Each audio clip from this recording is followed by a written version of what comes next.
Hi everyone, welcome to Curly Horse Genetics Part 2, sponsored by Curly Horse Advocates. We are here with Dr. Mitch Wilkinson today. He will be our first presenter. We also have Dr. Gus Cothran joining us. Thank you for taking time out of your busy weekend to be here with us today. We're excited to learn new concepts about genetics and how they apply to curly horses and breeding.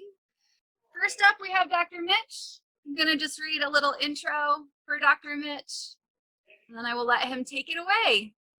So Dr. Wilkinson is president of the Curly Mustang Association, chairman of the Sulphur Springs Mustang Registry Research Committee, vice chairman of the International Curly Horse Organization's Research Committee, and a published international author of articles on Mustangs and curly-coated horses. Although not a professional equine scientist, he has had a lifetime involvement with horses. His family's breeding and interest in horses has spanned 3 generations. With a master's degree in biology, oral biology and cancer genetics from Baylor University in 1990, he can serve as a coordinator with registries and individuals needed for a scientific project's completion. Dr. Wilkinson has initiated many equine research projects over the last 20 years and is essential in disseminating scientific research results to the general horse owner. He has also been involved with grant writing and procurement of research funds for equine genetic inquiries. So welcome, Dr. Mitch. Good, we're good to go. This presentation aimed at the horse owner who is bombarded by a lot of genetic information they might have a difficult time interpreting. And in this presentation, I'm hoping that the typical horse owner is going to be able to interpret some of the genetic information that they receive from the registries or that they read various magazines or hear in discussions about their horses. So a lot of this is going to be a primer on genetics, and I am desperately trying to keep this at the high school level for everybody. To begin, what I'm going to talk about is I'm going to talk about myths and mysteries. So often in the horse world, many registries and many people are driven by legends and myths. And even though most myths and legends have a kernel of truth in them, they are far from the total picture. And the facts are what really matter in the end. So let's look at some of the legends that I've heard. One legend is, where did a particular curly mutation come from? This is important to realize. Mutations can be transferred. A good example of that is a KRT25 mutation was taken from northern Nevada to southern Wyoming. A horse named Laramie Stud and his son Rocket were let loose into the Salt Wells Creek HMA area near Rock Springs, Wyoming. That mutation seeded all the curly in that area. So that's an example of a mutation being transferred and seeded in an area. Being a dominant mutation, we have curlies in the Salt Wells Creek horse population now because of that. So something could have come from a distant population. But most of our mutations are going to arise within a population in a certain area. And a good example of that is SP6, which has never been found in a wild population and probably occurred in the domestic population somewhere around Missouri, Tennessee, one of these states there. And almost all of our mutations around the world probably are indigenous to that particular population. That's important to know. They don't have to come from somewhere else. They can be homegrown. Now let's look at some of the myths. Curly horses come from a distant unknown ancestor and will be lost if outcrossed to other types of horses. Every part of that statement is pretty much wrong. Curly horses are a variety of different mutations that we simply lump together under the term curly horse. All curly horses are outcrossed. There was never a pure curly horse of any particular kind, shape, or variety. Most of the mutations that we have seen are dominant. We have not even tried to isolate recessive mutations at this point. A dominant mutation is never diluted, and I can't say that so many times. Genes are such that you inherit that particular gene or that particular gene mutation, and that mutation is inherited in its entirety, and it is not diluted from generation to generation. And I'm going to show you a really dramatic example of that using the LP gene here a little later. The other thing, curly horses are one kind of horse? Absolutely not. They are a huge variety of different types of horses, and that is irrespective of the genes that cause their curly coats. And by the way, all those curly coats are different also at the microscopic level. Curly horses came over from Siberia and the Bering land bridge, and go through that a little bit, and that simply doesn't fit with geologic time scales towards the end of the Pleistocene era and the end of the last ice age. That just doesn't add up. The horses come from South America. There are curly horses in South America, but the mutations they have are different than the curly horses that we have here. How do we know that? Because we've tested them. Curly horses are the remains of Pleistocene pre-Spanish horses. So far in Stevens Village, Alaska, in the permafrost, they have found DNA from horse feces that were frozen in the tundra there, in the permafrost. Not only horses, but also mammoths. And I think they tentatively roll back that date to about 7,500 years ago. And even if they persisted for another 1,000 years before that, they're still going to be 5,000 to 6,000 years short of Columbus. There just is, so far, has never been any evidence of horses surviving in North America. And I think we would find abundant evidence if they did. And one of the major reasons that I think that this doesn't hold water is when the Spanish brought horses to North America, the southwestern part of North America and Mexico. These horses came home. This is where they began 63 million years ago. They adapted so well and spread so quickly that I would think that if there were surviving horses in North America thousands of years before Columbus, the Native Americans that met Columbus would have been on horseback, or at least offered him horse meat. And there's no evidence of anything like that happening. And another one is curly horses were imported from India by Tom Dixon in the 1870s. He may well have imported some curly horses from India, and we may find an example when we finally connect Manipur ponies and Zabalskaya horses and some of the other Asian curly type horses and find out what the causative gene is. We may be able to match those up. That may have happened, but it certainly does not explain the vast majority of horses. And as I said in the lecture before this, I've been really working at this for over 5 years, and I just can't make that connection. Tom Dixon going to India and bringing horses back. And again, it doesn't mean that it didn't happen. It just means I haven't found it yet. The last one is curly horses come from the Russian Bashkir horse of the Ural Mountains. The Bashkir horse has never been reported to have had curly coats, although due to the possibility of mutations, one could be born tomorrow.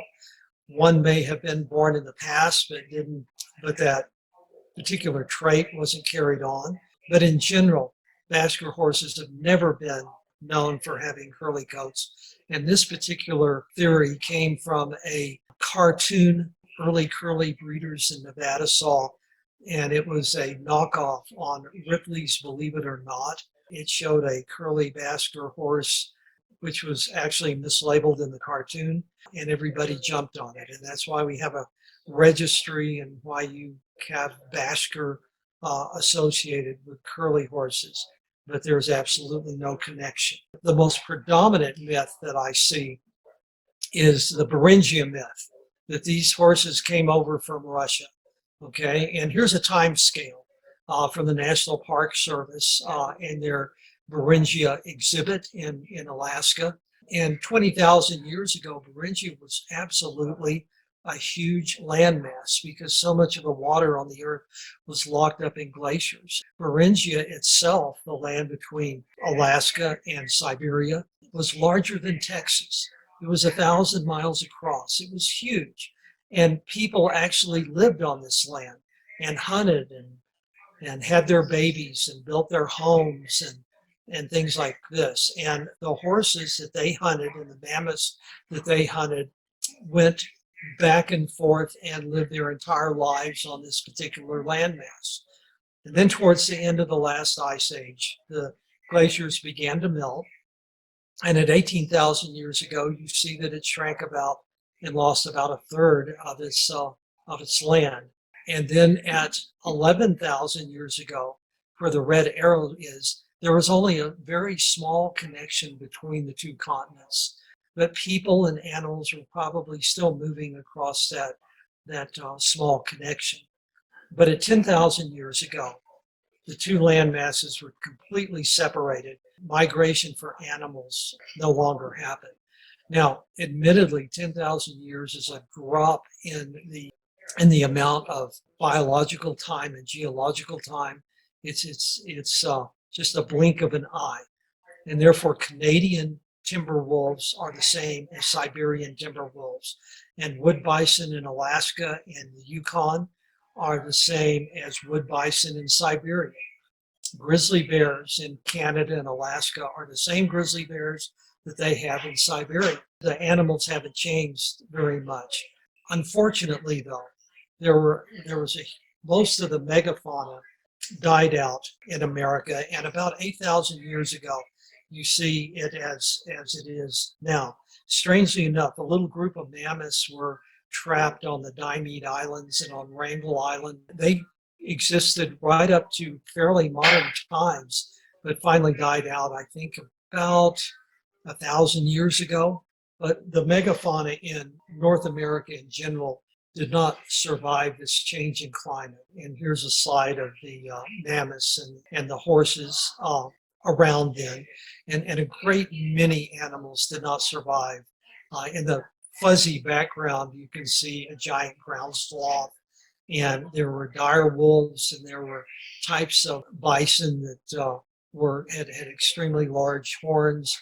There was a giant bear called a short-faced bear, but they're no longer with us. Not only did they not survive in North America, they also did not really survive in Asia. The reason that we have the horse is probably due to domestication, and the same with the camel and some other species. Now we're going to look a little bit at some genetics here. So many people, they get their registry papers back, and there's all this writing on the back that the average horse owner cannot interpret. I'm going to hope at the end of this particular presentation that everybody listening live and everybody who does this later on the YouTube Vision version of this can make some type of interpretation of what you get back from the registry. One thing that we need to look at here are types of material that are analyzed. Basically, you can put this into two major categories: nuclear DNA and mitochondrial DNA. Now, Y chromosome is nuclear DNA, but it's a very specialized type of nuclear DNA. Those are found in the nucleus, and they're found on chromosomes. Now, a mitochondria is found in the cytoplasm. That's the liquid part of the cell between the nuclear wall and the outer wall of the cell. There are many mitochondria within a cell. The thing about mitochondrial DNA is much simpler than nuclear DNA because it only has the information needed to run a mitochondria. But the interesting thing is it's inherited from generation to generation, and we'll get into that. But I put this slide together here showing that mitochondrial DNA comes from the mother's side, and the Y chromosome DNA comes from the father's side. And here is a stallion. What I did is I very systematically went back and did the father's line, the mother's line. And if you notice this, At the very end, the mother and the father that's the stallion because it has a Y chromosome and it also has an X chromosome from the mother. I wanted to go 5 generations back. I drove myself crazy trying to find a good definition of a horse generation. And the best thing I could come up with was 10.9 years plus or minus 4 years. So I ended up kind of deciding a little over 10 years for a generation. And I went 5 generations back into the past. At the very top of our little thing here, it's showing the different ancestors of this particular stallion on its father's line and its mother's line. Nuclear DNA information basically has the blueprint of life for that entire creature, where again, just saying it, mitochondrial DNA is somewhat limited in what it's presenting. So now I want to make a real important point here on looking at this next slide. These figures did not come from this slide. They came from percentage here, actually comes from about 10 generations or more back and not 9 generations. But if you see on the left, the Y chromosome, which is inherited from father to father to father, all the way down left side of your screen here. That particular father of that stallion only contributed in 5 generations 1/32nd of that stallion's heritage. Looking over at the right side of the screen, if we were to look only at mitochondrial DNA, that particular female or mother of this stallion, she only contributed 1/32nd of that particular stallion's heritage at that point. Now, if you get something done like 23andMe or Ancestry.com, they're going back 10, 20 generations on that. In that case, it can actually be much less than 0.1% of your total ancestry when they run either Y chromosome DNA or mitochondrial DNA. And this is important because I see this thrown around a lot. Recently, I saw a post where a Mustang enthusiast, a sulfur Mustang enthusiast, was saying sulfur Mustangs trace back to pre-Roman horses on the Iberian Peninsula and were an ancestral horse, and it was traced through the Y chromosome DNA. Whether that was accurate or not really doesn't make any difference because it may be an interesting fact, but the actual horses themselves, that is like less than 1/10 of 1% of the makeup of that horse. So you need to realize that when you see these facts thrown around rather loosely. Here I'm just showing how the Y chromosome is passed from father to father on the left-hand side of the screen and from mother to mother. Next, what I'm going to talk about is I'm going to talk about the nuclear DNA. That's DNA found in the chromosomes. This is where those strange cryptic letters are on the back of your registration. But before I do that, I want to talk about nucleotides, and this is real important. There are basically 4 in DNA: adenine, thymine, guanine, and cytosine. And adenine always tends to bond to thymine, and guanine always bonds to cytosine. You wouldn't think that something that simple could end up having so many possibilities, the amount of information. But every time you see an A, a G, a T, and a C is a nucleotide, and it consists of a phosphate group and a sugar along with this nitrogen-containing base. And so many times I'll talk about a switch of a base or something like that. What we're really talking about is the switching these particular molecules within the DNA chain and how they bond. And here I've got a slide of how these bond within the chain. On the left-hand side is a straightened out chain. And this is graphic. This is not what they really look like. You notice that the A bonds to the T and the C bonds to the G. Those go in a spiral. There are 2 spirals within the DNA, and those are labeled as the 3N and the 5N of it. This is just kind of giving you an idea of the structure of the molecule. We're getting down to the part that I want to try to have everybody understand. And I looked on the internet and I just could not find a place where it really explained this to people. So hopefully, as you walk away from this, you'll have a better idea and a little more explanation of what's going on when the registry sends you information back. We're going to talk first of all about microsatellites. And a microsatellite is also known as a single sequence repeat. Okay, and those are repetitive DNA sequences. And those are the little bases that you see down here, cytosine and adenine, and those little bases, they repeat themselves. Most of the time, these microsatellite sequences are found within the DNA chain, but they don't code for anything. They're just, at least we don't think they do. And they're just kind of periphery things as part of the chain, and they're unused portions of the DNA. But they do transfer down very readily from family to family. Microsatellites occur at thousands of locations within an organism's genome, or that's all their DNA. Here's an example. We've got a repeat, and I'm going to keep this example going for you. Here we have a repeat of CA, CA, CA, CA, numerous times along one chain. Where are these microsatellites located that come back from the registry? And here they are. As you can see, HMS7 is on the first chromosome, ASV17 is on the second, HMS6, which we're going to use as an example here, and HTG7 are on 4, AHT5 is on 8. And so you can see where they're located in the various chromosomes of that particular horse. By the way, horses have 32 chromosomes, 30 not counting X and Y. And that means that a particular horse is going to inherit 64. Here we go. This is HMS6 that I'm using as an example. And it's on chromosome 4.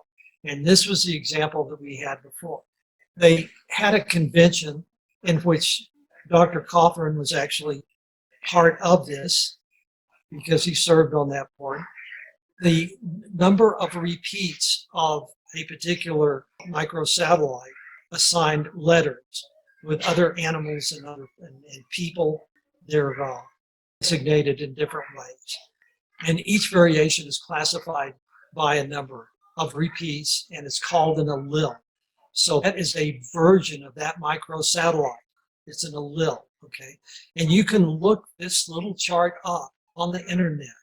And down below here, it has the STR base chart for equines. And you can pull that up on your screen. You can go to the registration papers and you can see what repeats your horse has. And here's the chart, kind of a blow up, so we can look at it here, okay? In this particular example, there are N because there are 15 repeats. So you can see the letter that's assigned to it.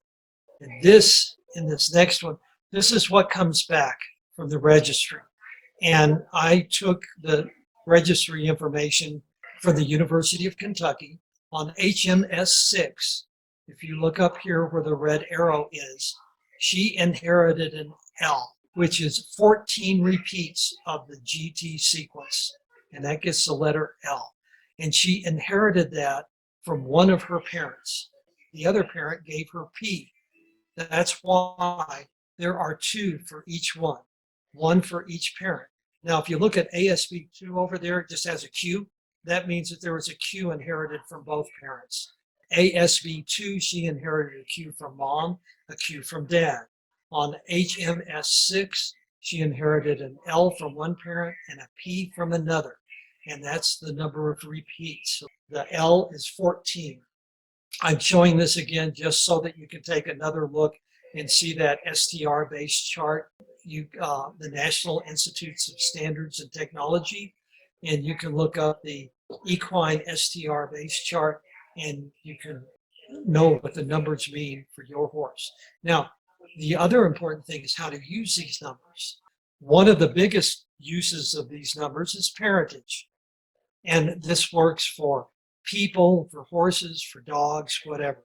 And this is one major reason why a registry has you send in the sample. If there's ever a question about parentage, we can figure it out. And you see this happen with people all the time on the Maury Povich show and things like this with a lot of drama. We can do this also with our horses. And here we go. And this is an example. As you look over here on your left under Stallion, those are the microsatellite markers for a stallion. This is actually the microsatellite markers for my horse Blackfish. He's a gelding, he's not a stallion, but if he was a stallion and was breeding, this would be his microsatellite markers. And on the right side is my deceased mare Shelby. Those are her microsatellite markers. If those two were mated and had a foal, these are the possible microsatellite markers for that particular foal. But I want you to pay close attention down at the bottom here. The HTG10, where the yellow arrow is. Notice that HTG10 in my deceased mare Shelby had an L and an O. And look over at Blackie here. His HG10 has an L and an O in it, alleles.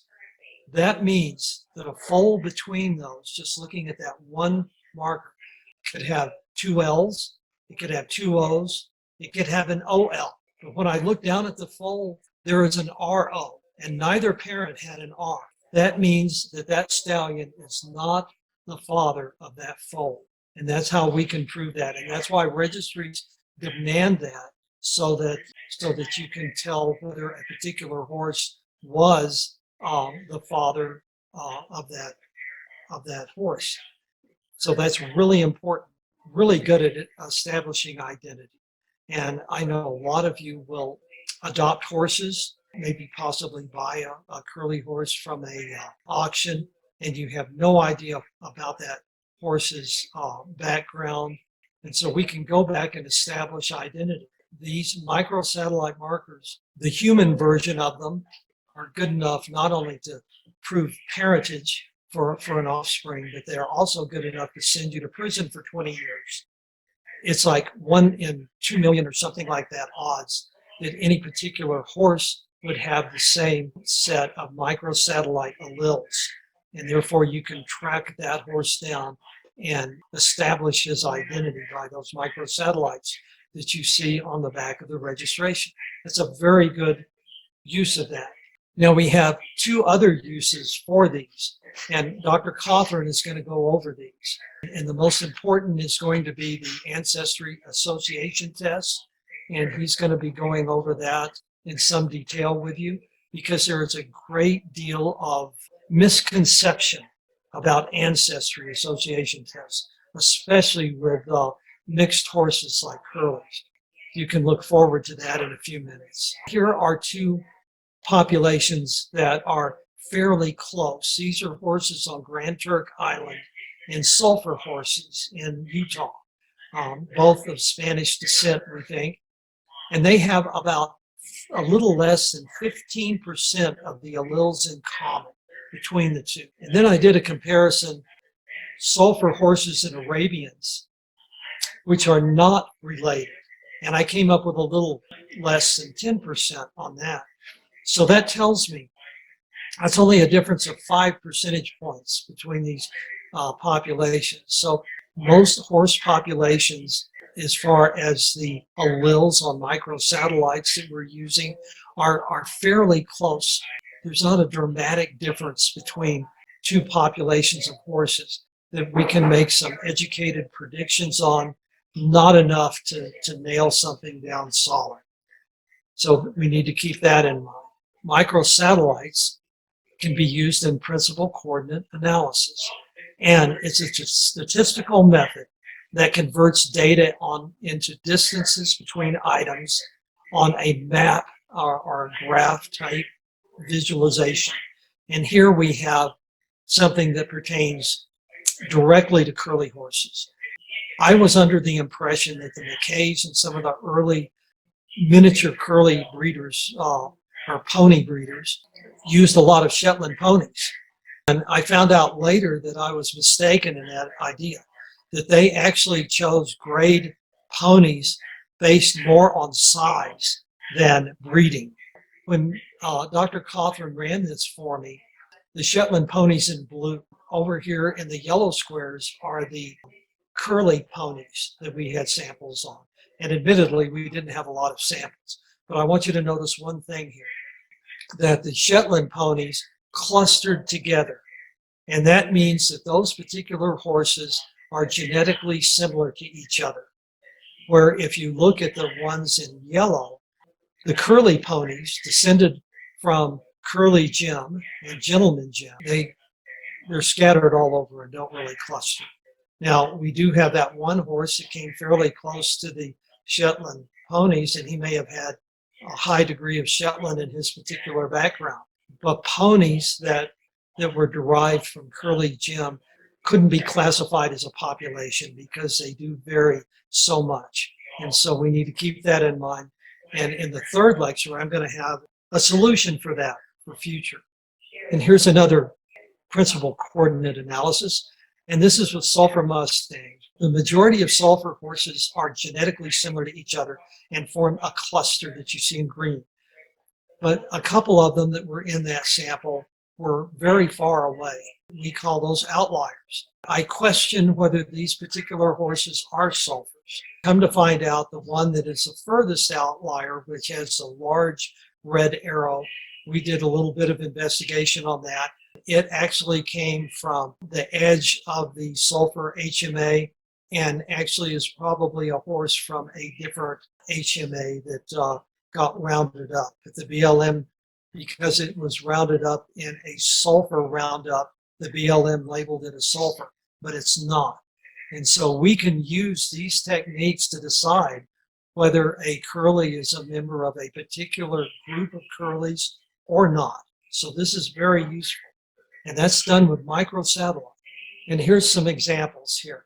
Notice over here on the right, you have Shetland ponies that are grouped fairly tightly together and form a population. And over here on the left-hand side of the screen is kind of a random group of horses in there. I don't see any clustering in this. And this is an example that Gus and I did. There was a type of horse called the Coyote Canyon horse in California. And for a long time, they thought that Coyote Canyon horses were the same as sulfur horses. So we put them together in a principal coordinate analysis.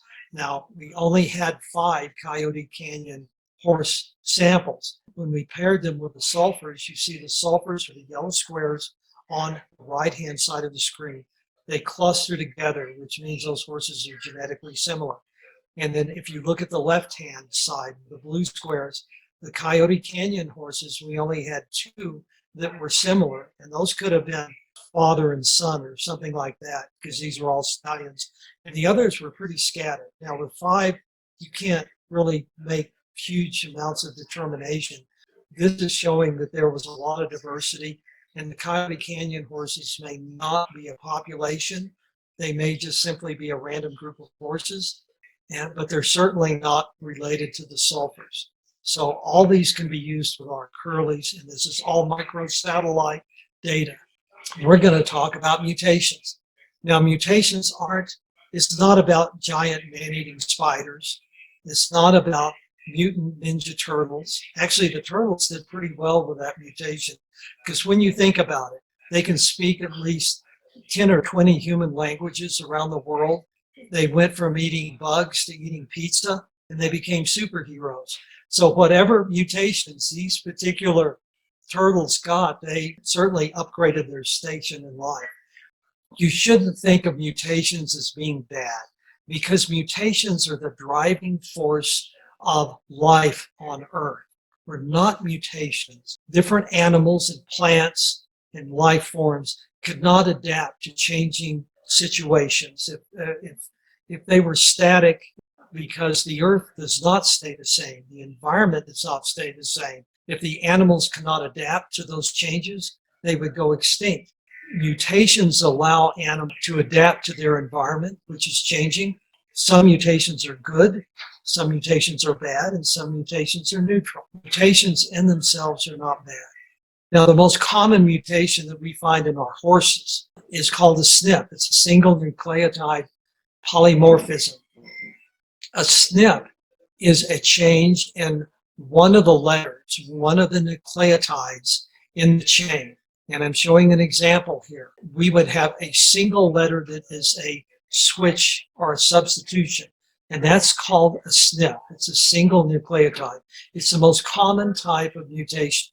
About every 300 times that the DNA replicates, it will make a misspelling like this. And this is one of the driving forces of evolution so that animals can change with their environment. And this is only a single type of mutation. There are deletions, there are repeats, there are so many different types of mutations, and this is only one, but one of the most common ones, and it affects our horses. And this is another concept you've got to realize too. I'm going to do the top of the slide. The DNA code is a triplet code. Every 3 nucleotides, every 3 letters that you see codes for an amino acid. And there's like a little chain that you can imagine, which is that slide on the bottom. You go from the DNA to RNA, and then RNA goes to messenger RNA, and messenger RNA goes to a ribosome. Transfer RNA helps a ribosome put amino acids together in long chains in a specific order, and that's a protein. The code from the DNA at the end, after all those little steps, ends up with a protein. And we are proteins. We may be 90% water and minerals and stuff. Life is made of proteins. So that is the code which makes the proteins, which makes you. So if you look at this example here, there's a lot of redundancy in the system. 3 A's, triplet code, and an AAG, both code for the amino acid lysine. And this is at the DNA level. Here I'm doing a little analogy, and I give this analogy to everybody. A change in one letter of a sentence can change the whole meaning. And here I've got a 3-letter word sentence, so that every word has 3 letters. And if you look at the top, it says the cat ate the rat. By changing one letter, the cat ate the bat. It changes the entire meaning of the sentence. And that's what ends up happening with SNPs in some of the mutations that our horses have. And to show you this is really important too. Mutations are not diluted. I can't say that enough, okay? And here we have 3 SNPs in a TRPM gene, which is located on the first chromosome of a horse. And there are also some co-genes which actually work with this particular leopard gene. They're called pattern genes. There's a pattern 1 gene. When working with the LP, they can take the LP, which you see on the left side of the screen. That is a horse that has a copy of the LP gene. It has a characteristic blanket on the back. And the horse on the right side of the screen has both the LP gene and one of the pattern genes, which causes the leopard spotting. It's real interesting. If you inherit just the pattern gene, you don't have any Appaloosa characteristics. But if you inherit both, you end up having a leopard Appaloosa. Now, this gene is far older than Chief Joseph in 1877 and all that. And everybody thinks that these are Indian horses. The characteristic gene of these particular horses has been around a really, really long time. A painting from France showing horses that your ancestors hunted back during the Ice Age, and with a characteristic spotting of a leopard, what we would call today in America anyway, a leopard Appaloosa. Horses with this characteristic are found in Asia, Siberia, parts of Europe. There are British spotted ponies, goes on and on and on. This gene has been around a long time and is distributed all over the world and isn't necessarily associated with Indian horses. Now, it goes back somewhere between 20 and 30,000 years ago, way before horse domestication. This has been passed down from parent to offspring for the last 20 to 30,000 years in its undiluted form. It hasn't died out. It's still with us. It's a dominant gene. It keeps going down through the generations. There is no reason to believe that KRT25 or SP6 would be any different than this. And this is with unsupervised mating of these horses. So now I'm going to talk about KRT25. Now we know what a SNP is. This is due to a SNP on the 11th chromosome, but an A was substituted for a G, one nucleotide. It's a SNP, and that is enough to make the majority of our curly horses. Most of the SNPs that happen during meiosis occur in areas of the DNA where they don't make any difference. But every once in a while, they will occur in a critical gene, and then it will make a difference. A different amino acid was coded into the protein, and KRT25 is a keratin protein, and that made the keratin molecule a slightly different shape, and that affected the shape of the hair shaft. So in this case, that one misspelling, like the difference between bat and cat, this made a difference between arginine to histidine. Those are two different amino acids, and they have two different shapes. Change the shape, the properties of the protein produced, and Dr. Cawthorn and his team found this out back in 2017. And here we're going to talk about a little bit of gene shorthand. These are nucleotides, and you get one from mom, one from dad, and in this case, two A's, two G's, that's adenine, guanine, and AG is an adenine and a guanine. Those are the nucleotides who are inherited, that were inherited for that particular allele of that particular mutation on that particular gene. And that's kind of a shorthand for that. And you can probably read this at your own leisure a little bit more when we get this online for you. And let's look right here at KRT25. Their KRT25 has intermediate filament implications within the hair shaft. Those are the parts of the hair shaft which give it strength. They're the kind of the stringy parts of the hair shaft. And if you look down here at the bottom, KRT25 works with KRT6. There are actually several KRT6s to make these intermediate filaments, which give the hair shaft its shape and its strength. And we are zeroing in now on KRT6. And this is kind of interesting. This all comes together. You know why hair smells bad when it burns? It's because there is all kinds of sulfur in the hair, which is part of keratin. These sulfur bonds line up, and that's what gives the hair its strength. And this is a complex molecule, but I have a more simplified version here. And here it shows how when you have a straight hair strand, all of them are in line. But in a curly hair strand, some of the sulfur bonds change. And what happens when you women get a permanent is you break the sulfur bonds from the chemicals used in the permanent, and then when they reestablish themselves, some of them are skipped over, and that causes it to be asymmetric, and you end up with curls at the end after you're permanent.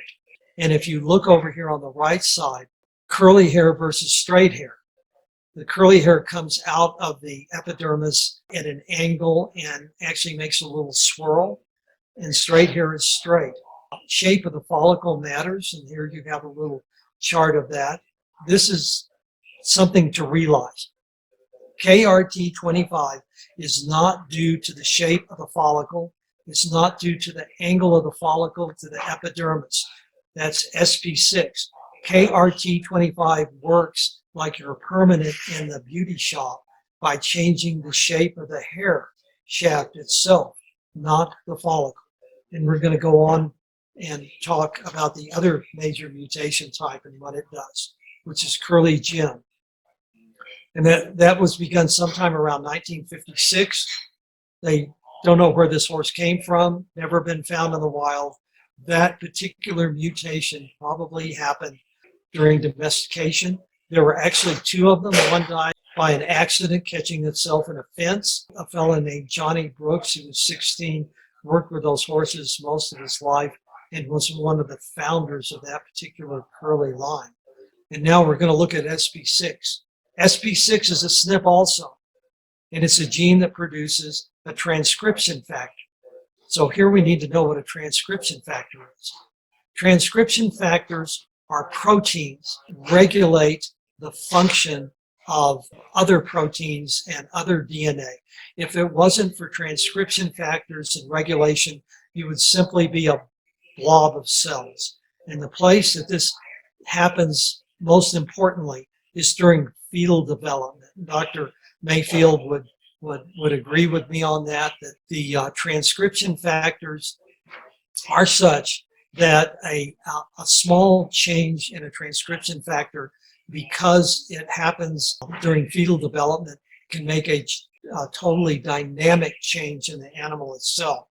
So even a small change in a transcription factor has large implications.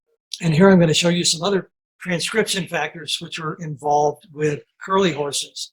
The DMRT3, which is the gatekeeper gene, that is the gene that's predominantly found in Missouri Foxtrotters. They haven't totally figured out gait yet. That we deal with the DMRT3 gene transcription factor. It's a SNP. If you have 2 copies, you will have a gaited horse. Again, that's the most predominant one found in Missouri Foxtrotters. And in this case, cytosine was changed to an adenine, and it happened on chromosome 23. And that caused a truncated transcription factor. And another one, here I've got an Appaloosa horse here, but on the dun factor, all horses had dun before domestication. The wild color of a horse is one of the dun colors, whether it's a red dun, whether it's a Garula, whether it's a bay dun. That's how horses were for the majority of their existence.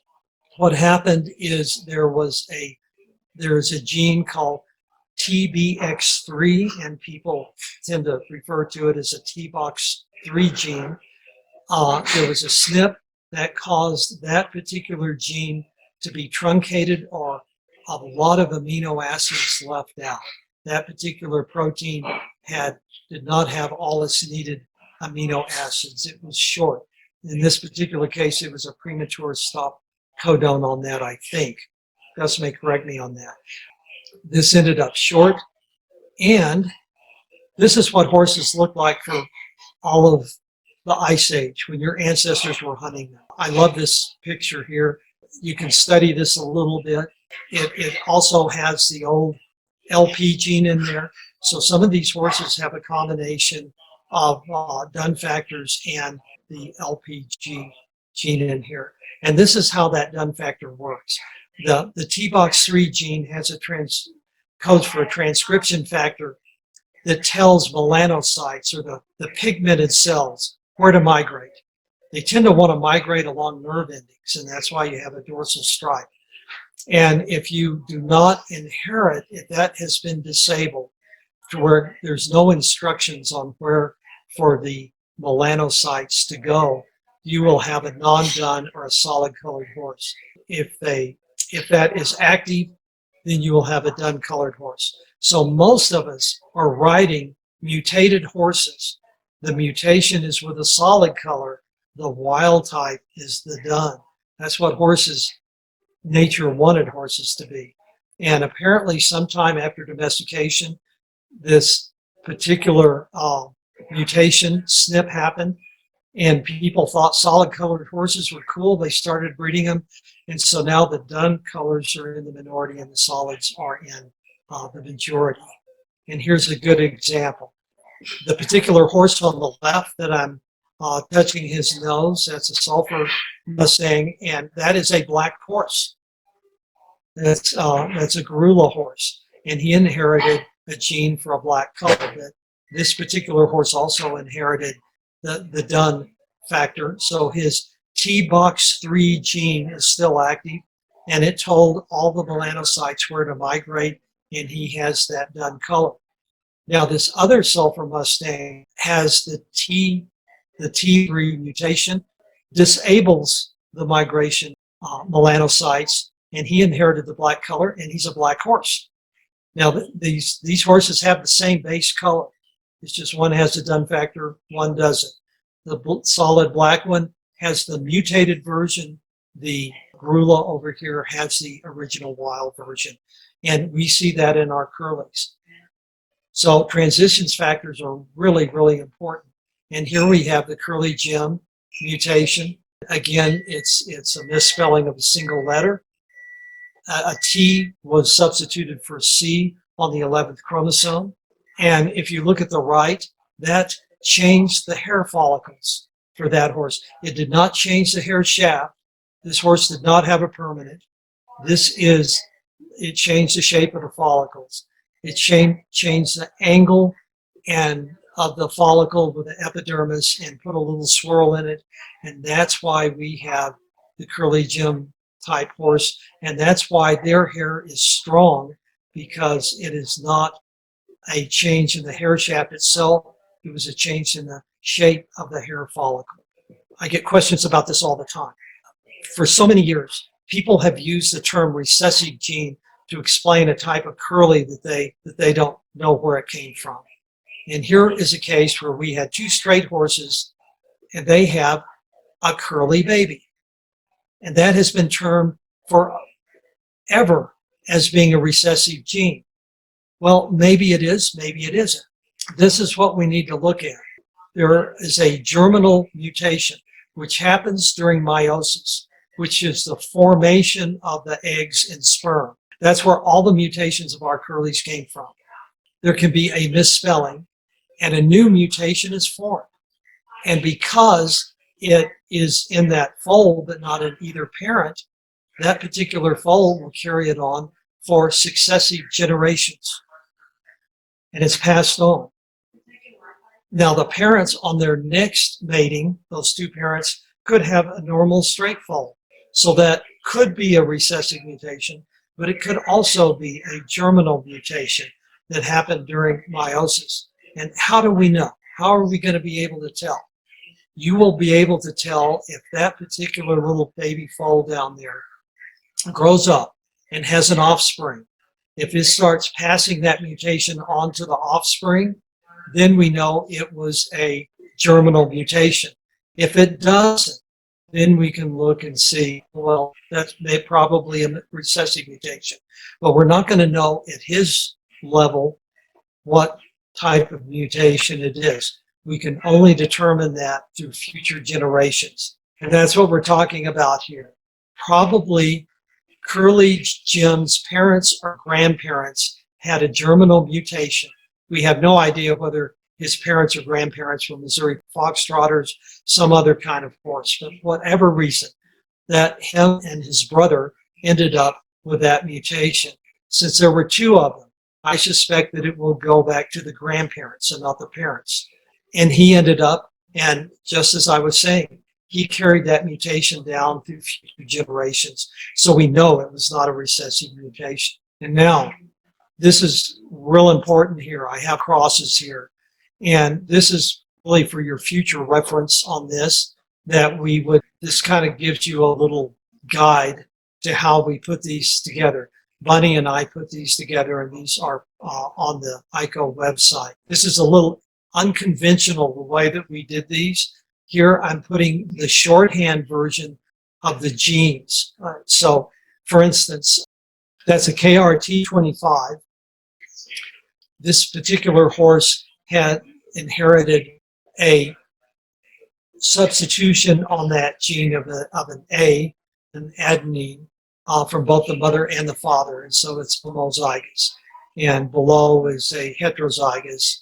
And the wild type you see for KRT25 is two guanines from the mother and father. And that's kind of the convention we used on these. And here are a couple of crosses.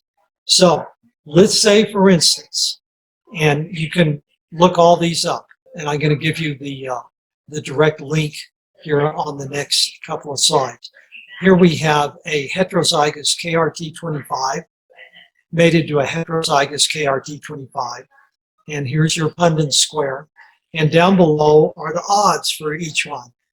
We have 1 out of 4 odds of having a homozygous KRT25, which is represented by AA, 2 adenines.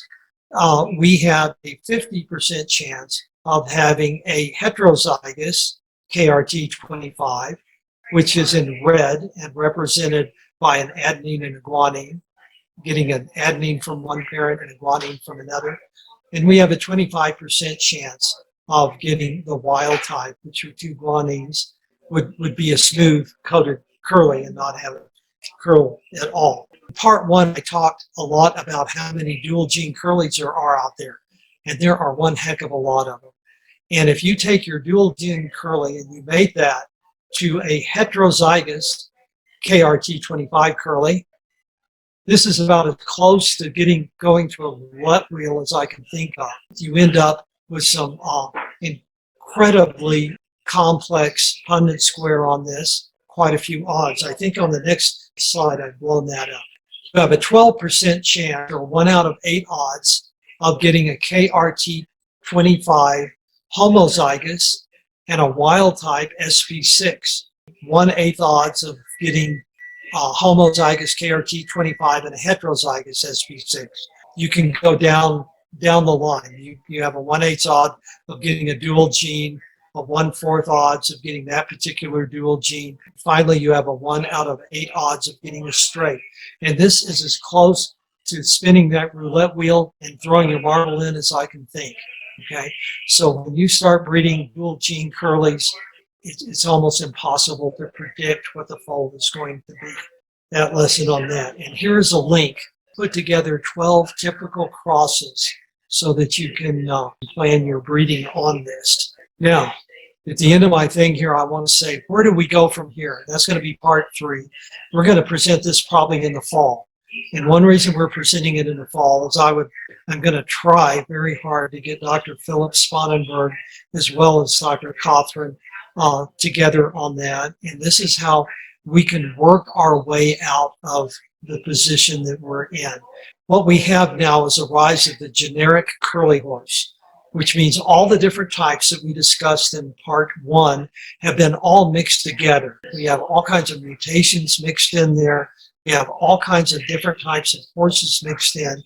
And we have to try to find a way to reverse 50 years of breeding decisions that were based on incorrect information. And I consider this kind of like a Gordian knot, a knot that you can't undo because it is so tangled. And so I call this a Gordian entanglement of different things. But, you know, I think there is a way that we can find our way out of this. And if we just take it, I think we can do it.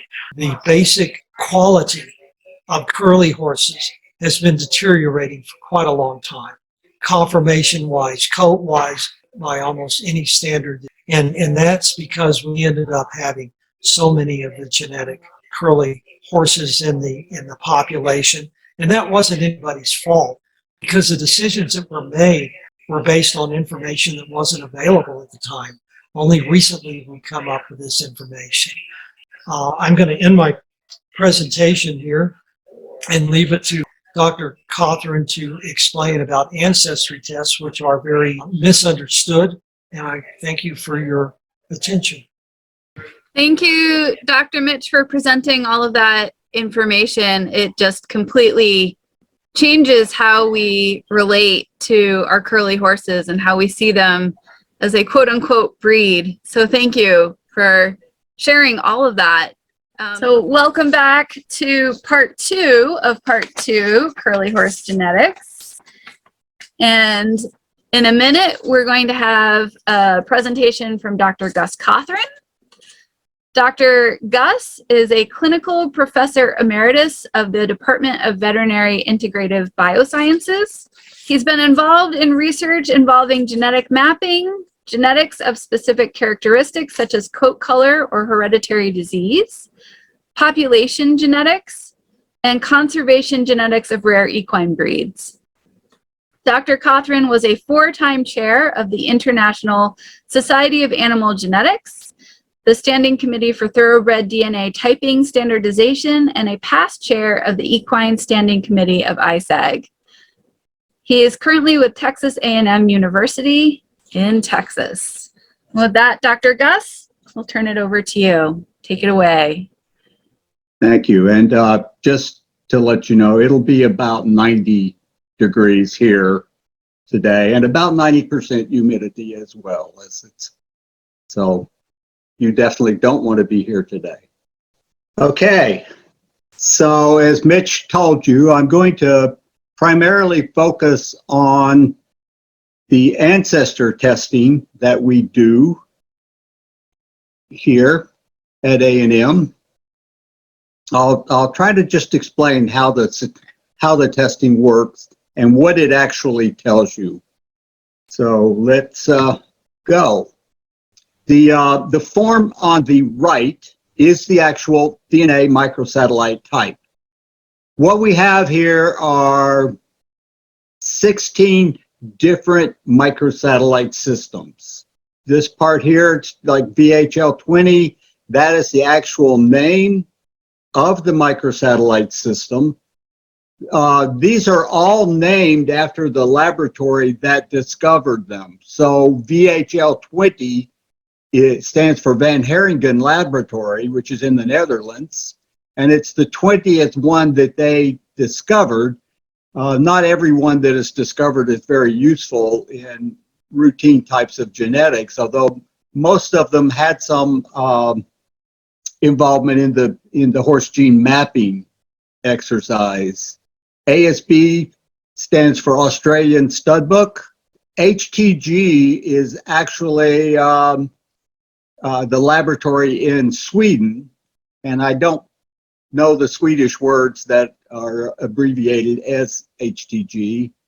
HMS is the French laboratory. AHT is the Animal Health Trust in Newmarket, England. And LEX is University of Kentucky. Then Mitch showed you a chart of these letter designations for each of the alleles. Again, if you see two letters, that means the individual is heterozygous and got a different allele from each parent. If you see a single letter, like the M over here at ASB 17, that means it probably got the same letter allele from both parents. The reason we only put one letter down is we don't actually know whether or not there could be some sort of mutation so that the second allele was not detectable, or something like that. There are conditions. They don't really happen very often, and it's almost always the case that the animal is homozygous. But just to be absolutely correct, we do it this way. The microsatellite types are what we use for the ancestor testing. So on the left here, you see an old ancestral DNA report where there are only 25 reference populations. In this case, this old form, we used to lump some of the different breeds into a single pool. So like next to the bottom, you have Shire and Clydesdale. They're very similar types of draft horses. At the bottom line, it's Shetland and Hackney pony. These are also very closely related pony types. What we do is we do a maximum likelihood probability analysis of each of the genotypes. So the combination of letters at each microsatellite system is the genotype. So the very first one at VHL20, the genotype is LP. So what we calculate for the individual horse is the probability that one of these breed groups or breeds could have produced that LP type. And then we sum up the probabilities across all the 15 loci. We have 16 here but LEX3 is actually on the X chromosome. And so the statistics of working with that are different. So we only use that in parentage analysis and things like that, and not in the population genetics types of analyses. And so the breed group or breed that has the highest probability of producing the total genotype that we find in the test horse is the one that we will say is the closest fit to that test horse, and that's the one we'll put the X in the first column. In this case, we had Pony 1 group, which included a New Forest and Highland Pony. The second group was Welsh Pony, and the third group was Andalusian Lusitano. I'll go over some other aspects of this in just a little. But anyway, those are three. The fact that the first two are ponies is very consistent, and that's a reassurance that there is possibly some sort of pony blood in this animal. The cold-blooded horses such as the true ponies and the draft horses, they tend to show often associations with Iberian horses like the Andalusian or Lusitano. What you need to understand is we don't really predict what the exact ancestry is. In other words, New Forest Pony, there's no reason to think that that is in the ancestry of this horse, except for the fact that it's showing a pretty close association with the type of that horse. The actual breed is very, very difficult to determine, and so we're really looking at breed types. We have a computer program that does this maximum likelihood probability calculation. Nowadays, we have a standard reference panel of 50 different breeds. And basically what that panel consists of is 25 to maybe 50 individual horses of each breed with their genotypes. And we calculate the frequency of each allele that occurs in each of the breeds to use as the basis of the calculations of probability.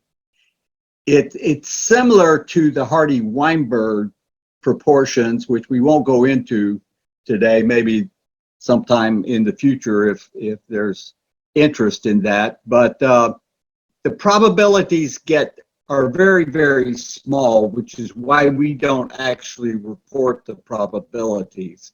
But that information is valuable to us. The test is best for determining if an unknown horse comes from a particular breed. It's very, very good and has very, very high probabilities calling the correct breed if the animal is purebred. When you have a crossbred animal, that's a little bit more difficult.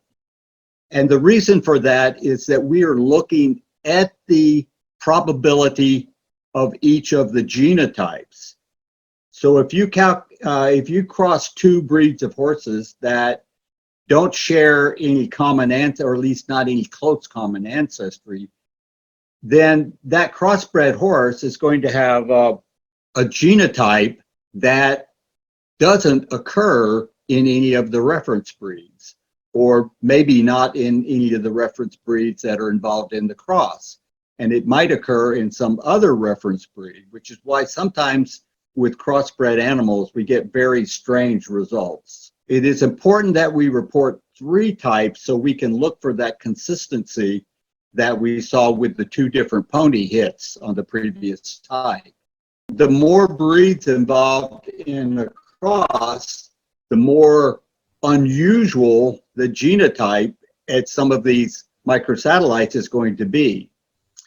Another important thing to understand is that horses are basically divided into 5 or 6 major breed groupings, and all the horses within those groupings are fairly similar to each other. If you have a horse if you have a quarter horse that you're testing, the possibility of it showing up as being most likely ancestry of Thoroughbred or one of the warm blood horses that have Thoroughbred cross in them is very high. And that's because the related breeds will give similar probability. A couple of things that people often don't know, and we don't generally advertise them, although we're not trying to hide it, we just didn't put it in our webpage, is that we can customize the reference panel. So for example, we do testing for the Kiger horse registry. I think most of you probably know what Kiger horses are. And we do testing to see how well an individual horse fits the Kiger horse genetic profile. But we don't have the Kiger horse in our routine panel because it's not going to show up, or it's not going to show up realistically for most unknown horses. But we can add it to the panel. We can take out something. We can really very strictly customize to different types of breeds or different groups of breeds if needed. And we also have data from many wild horse populations.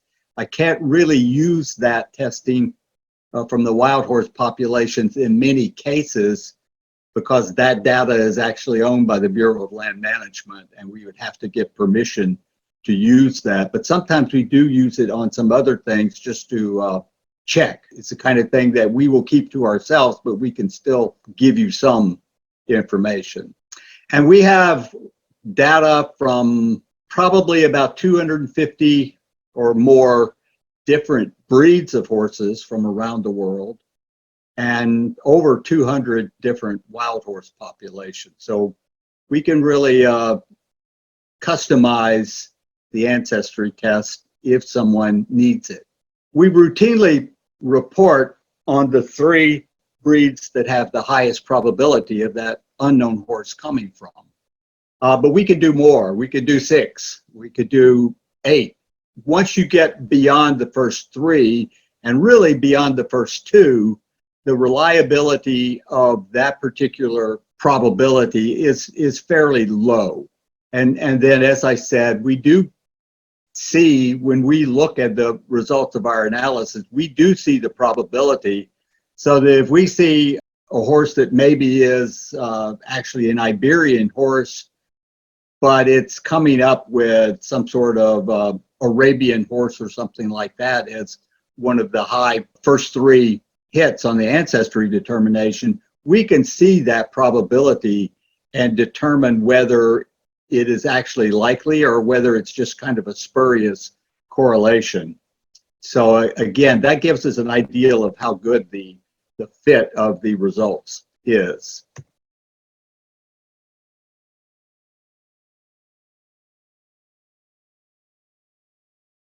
Now, as I mentioned, basically, if you look at the major groups of horses, and I'm a bit biased because I'm working mainly with North American populations, but we do have populations from all over the world. So we have the Thoroughbred group. So we have this group, the Selle Francais, Thoroughbred, Trakehner, Holsteiner, Hanoverian, Quarter horses. These are all pretty closely related horse breeds. And that's why in this phylogenetic tree, which I'll talk a bit more about later, they are all clustered together in branches that come off each other. Then we have North American breeds, Morgan Horse, Saddlebred, Rocky Mountain, Mountain Pleasure, Standardbred. And we also then have the Foxtrotter and Tennessee Walker up here, but you could spin that line right there around, and then they would actually come out down here and be in this group. Then the Iberian, I have quite a lot of Iberian derived breeds because that's one of the areas where a lot of my work is focused on. And so we have like this whole group of Iberians, and then we have the Andalusian Lusitano up here, which must be up here at the very top, are the Arabian type breeds. And then we get into the ponies and the draft horses, and even the the Scandinavian type breeds form a nice group. So if you have a horse that comes up that it's got a high likelihood of thoroughbred, the other two hits that we're going to give are probably going to be something in this group. And again, that's just showing the consistency of the testing. Again, if you get an Iberian type, we may not show all three hits. Quite possible that a pony would come out of there or a draft horse would come out in that testing, but they're usually going to be the third highest probability and not the first two.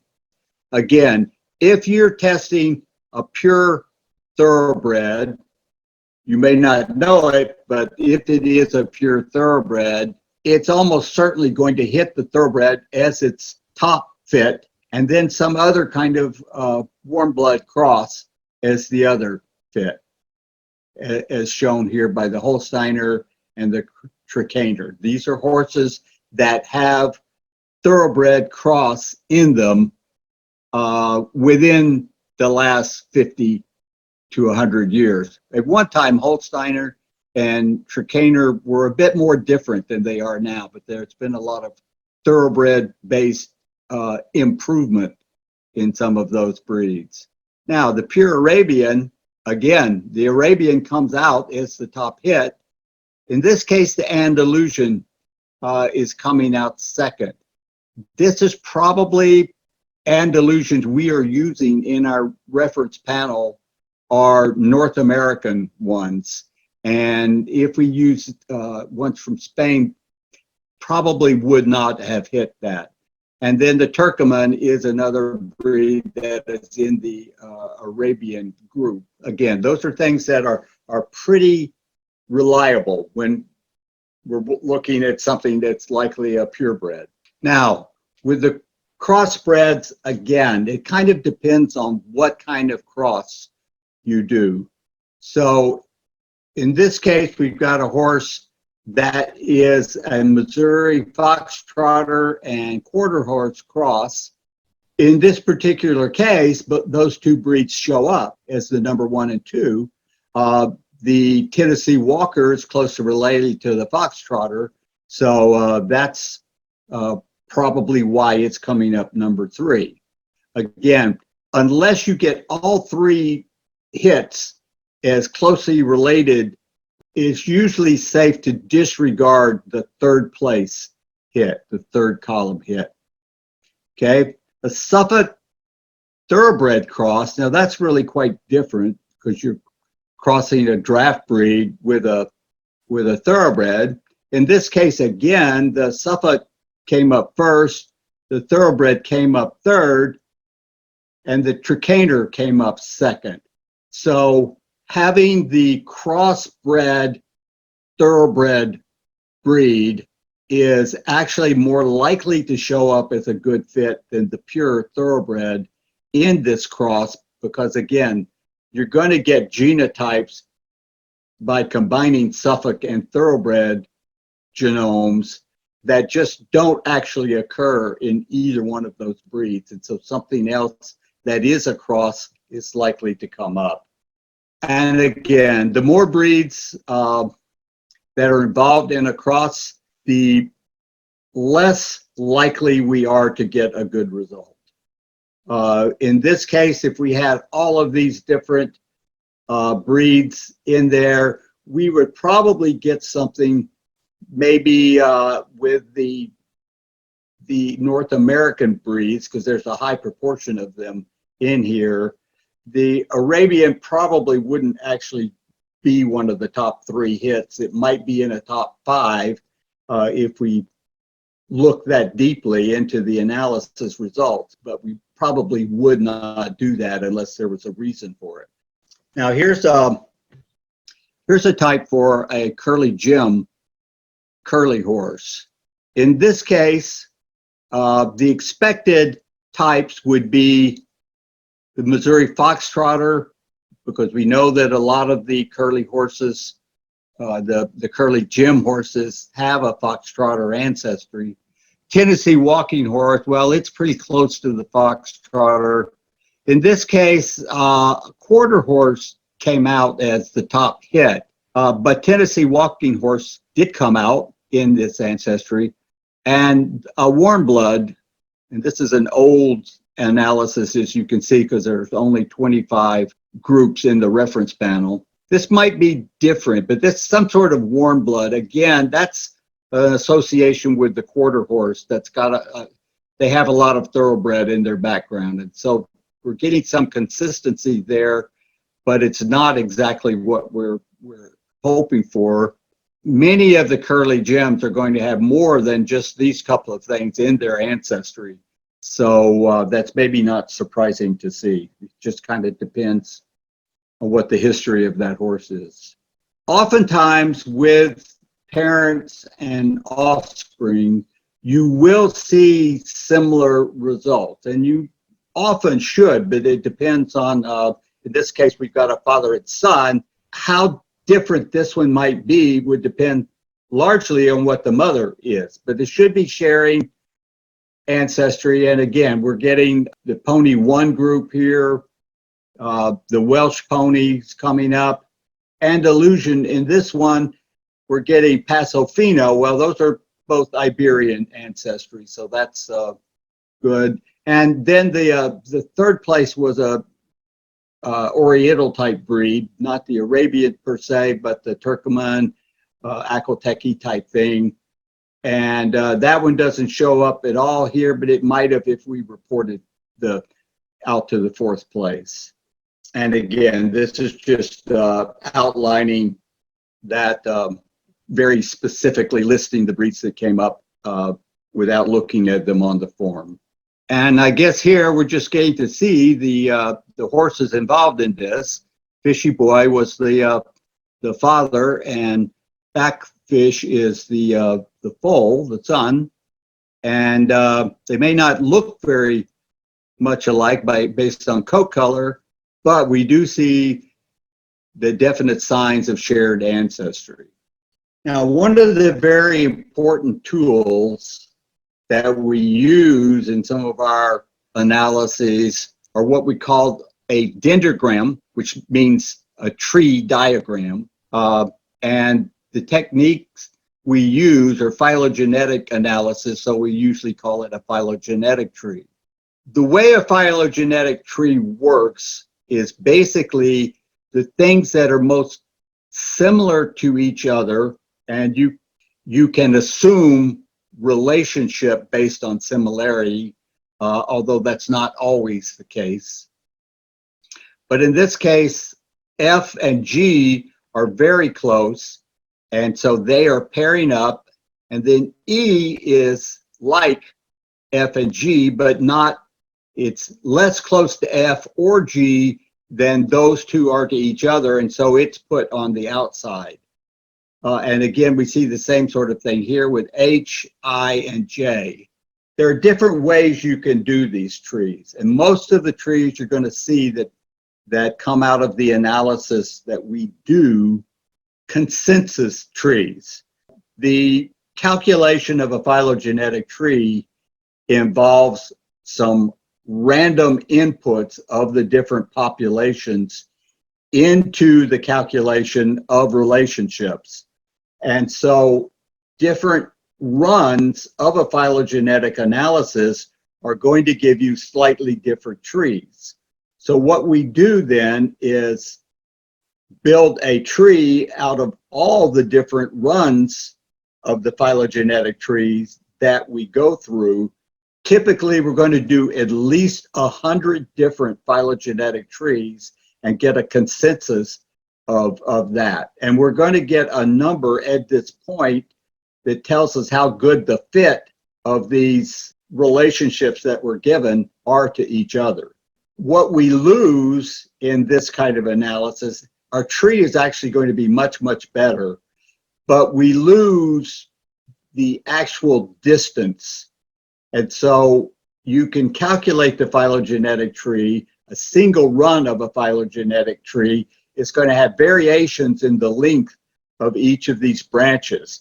And that the length of the branch is determined by the genetic distance of the populations from each other. But this is a consensus tree. You can tell that simply because the distances are all about the same. Here's one where I just put in a bunch of the South American Iberian breeds. This is a tree that is going to be in a paper I'm working on all of these South American breeds, including this Isla de Pascua is actually an Easter island, for those of you who don't know that name. We use the Przewalski's horse as an outgroup. So the way phylogenetic analysis works, it's a form of relationship testing that looks at known ancestors and comparing them to the unknown ancestry related groups.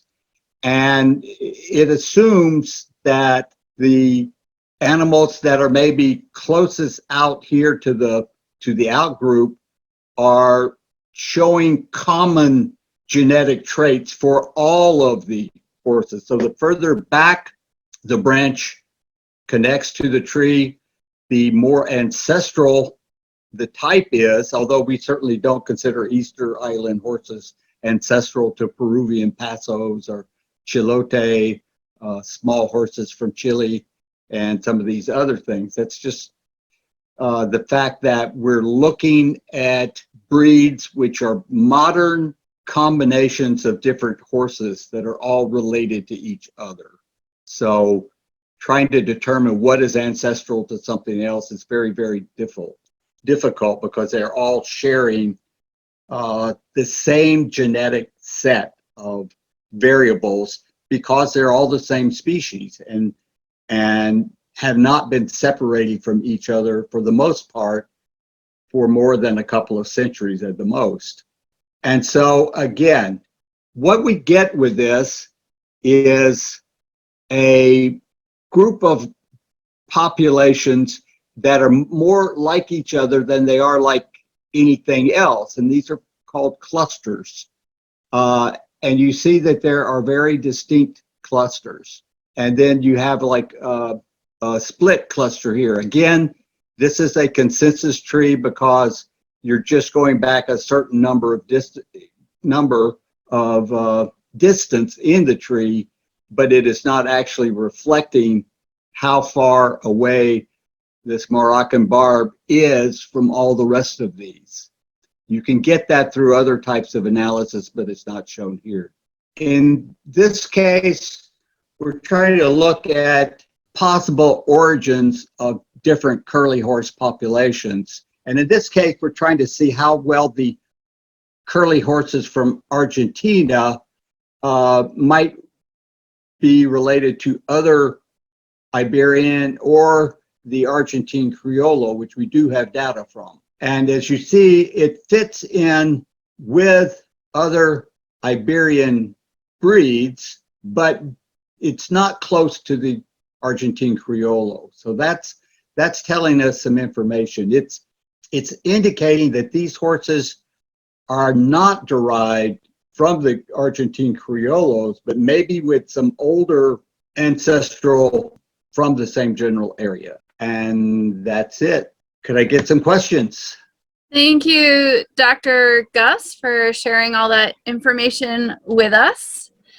And yes, we're going to have a question and answer session now. So if anyone has a question, so I will give people a minute to come up with questions. Bunny sent one into the chat. She says, since most Curly Jim horses show quarter horse, is that showing Curly Jim the sire ancestry? It may not be that close, but it probably indicates that there is a good bit of quarter horse there. As you say, a lot of them show quarter horse. It's one of the most common American horses, and it kind of shows up in a lot of the different wild horse groups in America. The quarter horse is a very important horse in the western United States, and that's where most of the wild horses in the United States have been for a long, long time. Well, one of the other questions that I had, Dr. Gus, was about the LP gene. And I was just wondering, is that a diluted gene? No, what it is it's again, it's some sort of transcription type gene where what it's doing is it's affecting the migration of melanocytes within the skin. And so it's causing them to tend to cluster into spots. And it depends a good deal on the dosage effect of how many of the genes you have. So if an animal is heterozygous, that's what you're usually get for LP. That's usually what you're going to get with the blanket type pattern. The homozygous LPs can be the leopard spot pattern, like Mitch had shown, but then there's some others that are very odd looking things that don't even look that much like Appaloosa that are in fact homozygous for the LP. Mitch, did you have anything you wanted to add to that?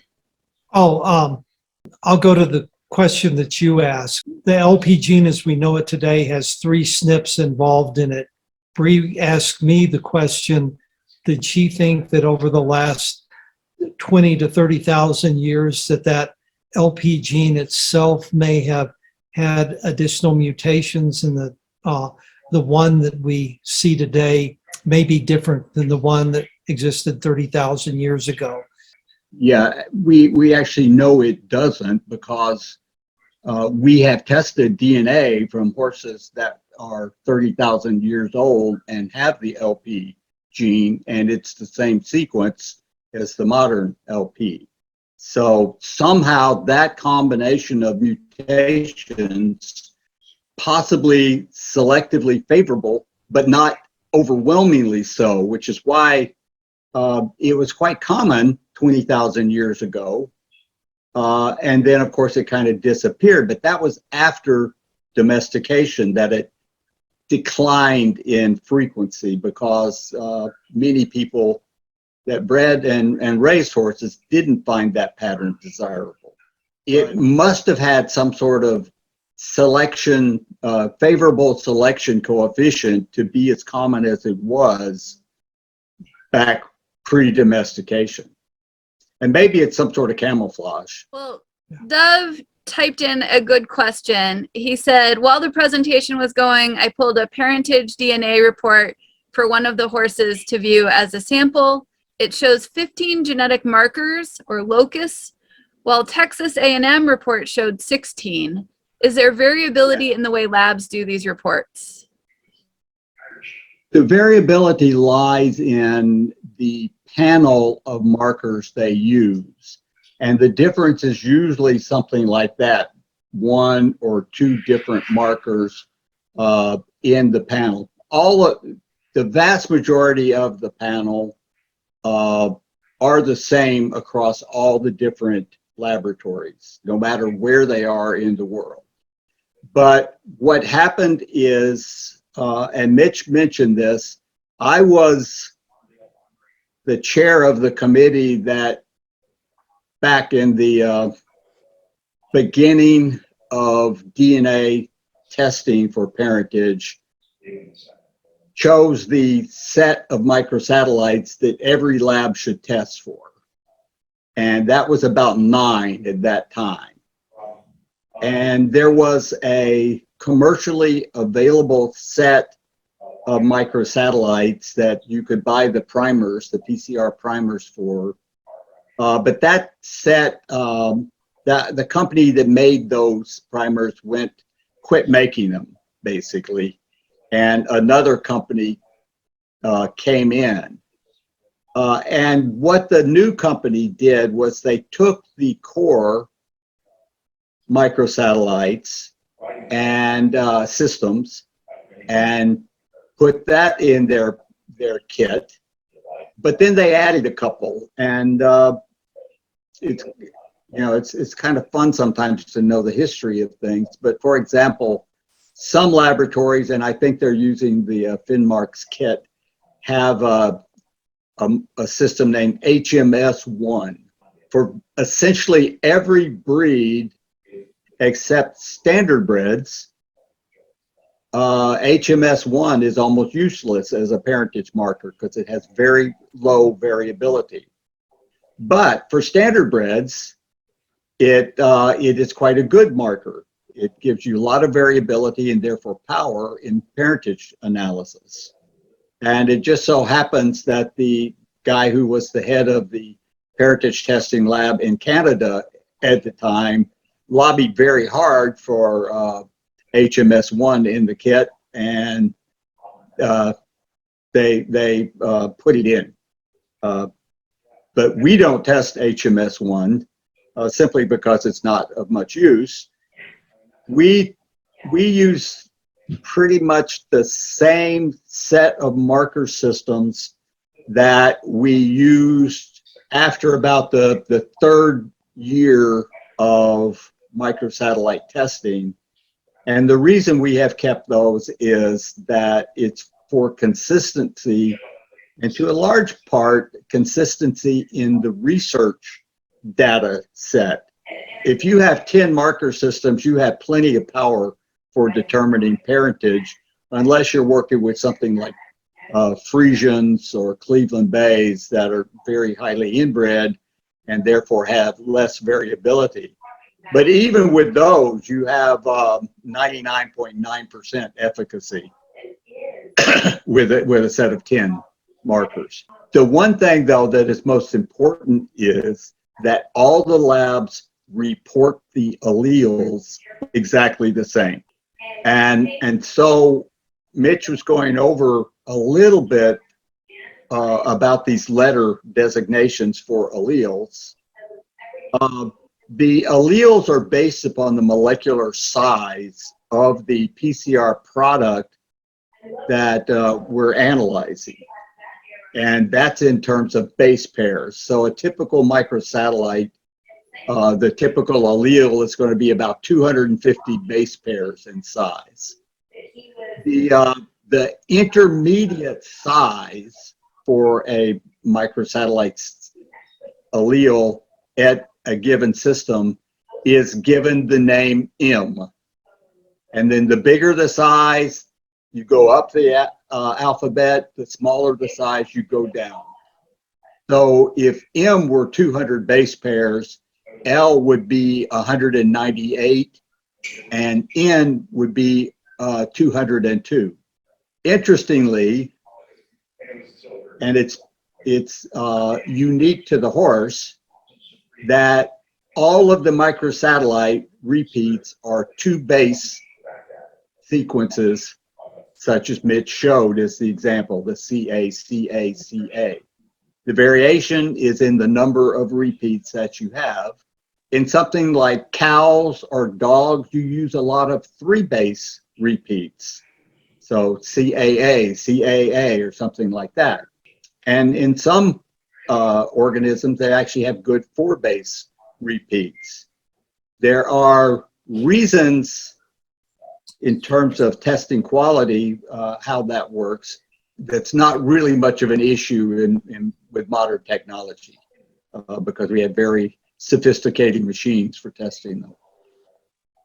But they all do what we call a comparison test every 2 years, where one laboratory in the world sends out a set of 20 samples to any lab that wants to participate, and virtually every lab will participate in this test. And then they all type all of the samples, and there may be some questions about what's going on, and there'll usually be at least one very subtle variation in the animals. And they'll report those, and they'll basically get a quality score on how they test. All the US labs pretty much score 100%, that they call everything the same, and they're calling them the same things that every other lab, or virtually every other lab in the world is doing. I was going crazy some time back with some samples that were sent from Russia, and the allele letters were just not matching up with what I new, and Gus told me that Russia doesn't use the same system and the same letters, and I'm not sure if there are other countries like that, but at least in the case of Russia, they were reporting an allele that wasn't even on my chart, and I was wondering what was going on there. And that was, if I remember right, in regards to that's the curly. problem, and they're just about the only ones that have much variation, and they just are completely different. But you could tell a lot of times, like I won't name any countries or anything, but there is one investigator in a country outside the United States. He doesn't do parentage testing. He just does research, population genetic research. But he's giving reports on variation within the horses he's looking at, and they have far more alleles than have ever been observed in any kind of horse before. And so we know that they're making a mistake in their typing. And we know what's going on because they describe what they're doing. But I was talking about the 2 base repeats, 3 base repeats, 4 base repeats. 2 base repeats are difficult for DNA polymerase to replicate. The enzyme makes a lot of mistakes. That's why they have such high variability, because that happens in mitosis and meiosis. But if you don't have a very sophisticated machine for typing them, it's very easy to think you've got more alleles than you actually do. Well, Dr. Gus, just a quick follow-up to that. Would you be willing to talk a little bit about the info that can be gathered from 12 to 15 microsatellite markers and how that compares to whole genome sequencing? If you do 15 microsatellites and they're averaging about 250 base pairs each, your 250 times 15 is the number of base pairs you're looking at. Whereas a whole genome sequence is going to be, depending on what kind of organism, somewhere in, I don't know exactly on horses, but somewhere 2 to 3 billion base pairs. So obviously sequencing is giving a heck of a lot more information. But what we are seeing more and more is that the kind of information you want to get from genetic testing are things, if you want to look at relationships, if you're in a conservation program, you want to look at variability levels, which is basically estimating inbreeding or genetic health.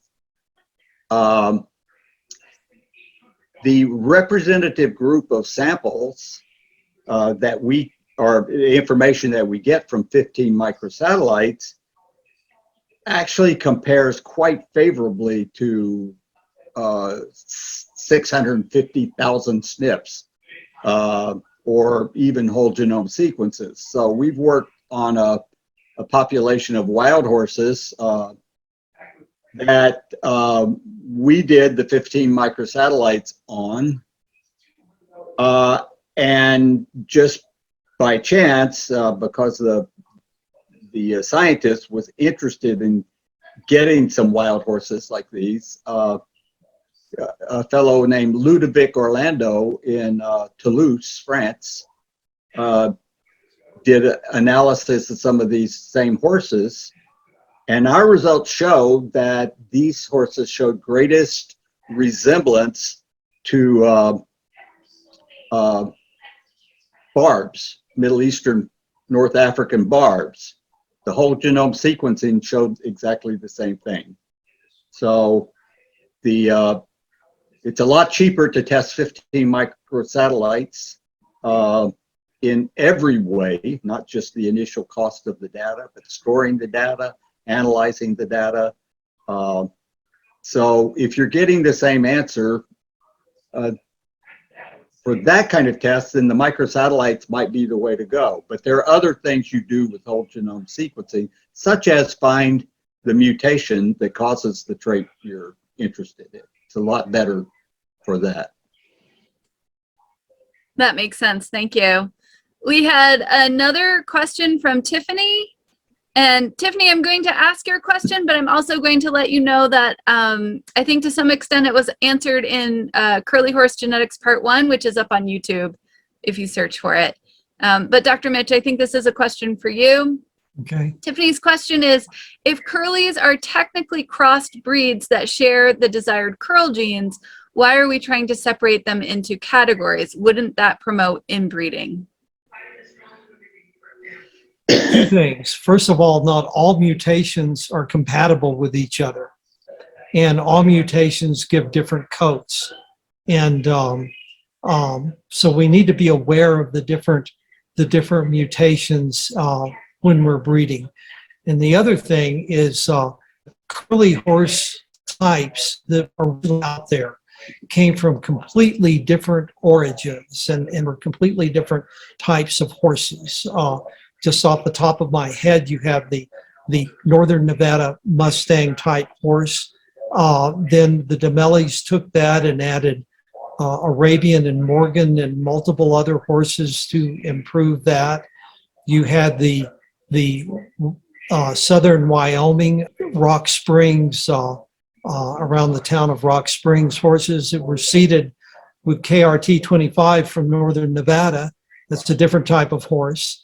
Then you have the curly Jim type of horse.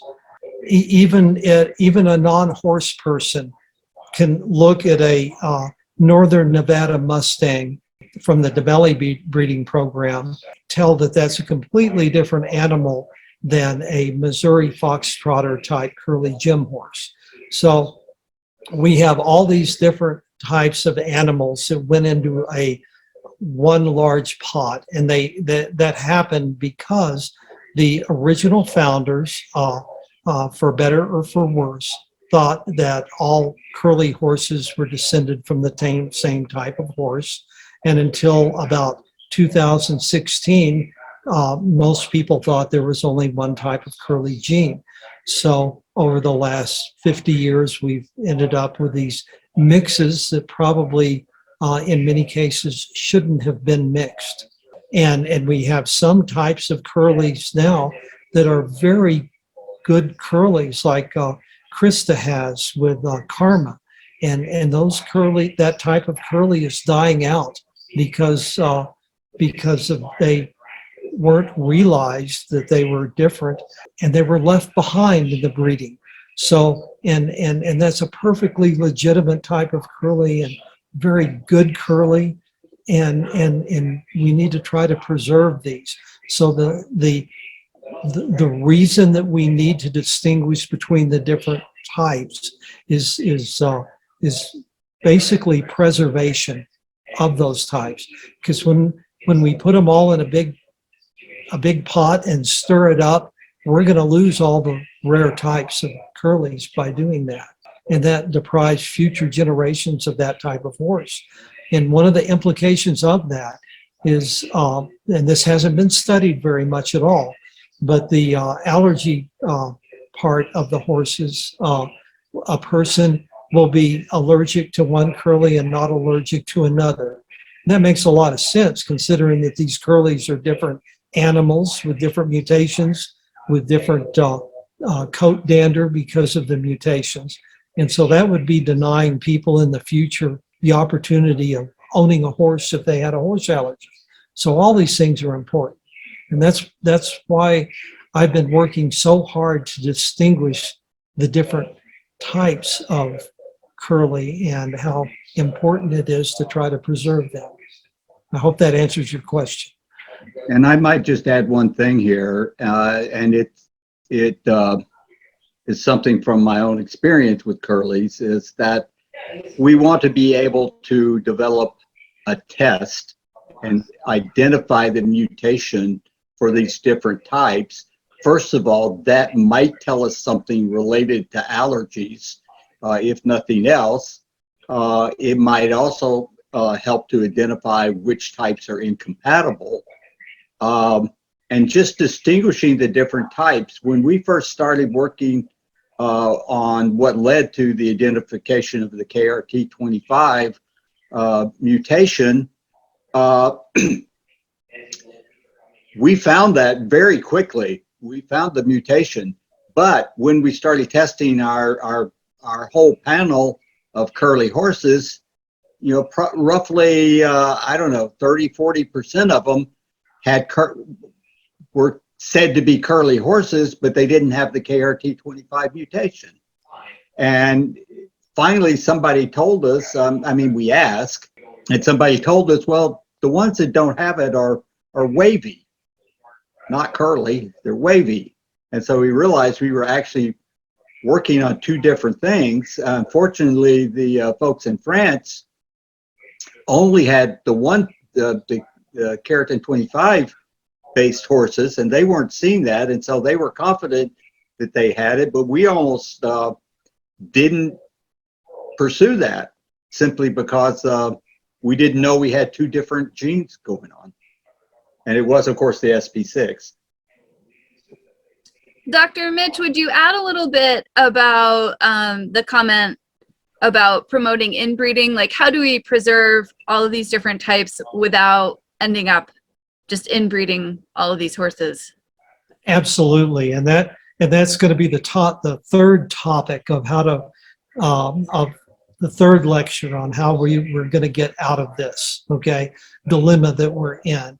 Like, for instance, I don't think that gene-wise, KRT25 or SP6 are in any type of danger of going extinct or anything like that. But an alternate breeding for a curly gem Missouri Foxtrotter type horse would be to breed to a registered Missouri Foxtrotter. That's how that particular branch of curlies was created in the first place. And they have the conformation of a Missouri Foxtrotter. They have the genetic heritage of curly Foxtrotters. They're very, very close. And therefore, if there's a choice between breeding a curly gem horse to another curly gem Missouri Foxtrotter type curly, or a Demelli curly, the Demelli curly, that probably shouldn't be done. In order to keep the various types true to their type, the choices for curly gems should be Tennessee walking horse, it should be Missouri Foxtrotter, or it should be another curly gem descended Missouri Foxtrotter type. And the same is for the Demellis, or a line. It's a little more difficult because it's so highly mixed. Something like the Bad Warrior line that people are trying to preserve, that there aren't many of those. Those were heavily bred into quarter horses. The choices there, again, should be something like, if you can't breed to another Bad Warrior line horse because one isn't available, a good second choice would be a quarter horse, because that type of horse, by doing that. And going to the little miniature horses and the ponies, the ponies are pretty scattered because apparently there were a lot of different pony types that went into that, like Pony of the Americas and Welsh ponies and Shetland ponies and things like that. And so the breeders really need to discuss what they want to steer their pony type curly gem descended horses towards. I just off the top of my head, I'm thinking maybe they could pick Shetlands or Pony of the Americas or something of that nature, and encourage everybody to breed to those. Now that would be introducing non-curly ponies into that population, but it would, by doing that, you would maintain as we have learned from the LP gene. The LP gene doesn't get diluted, it gets passed down for thousands of years.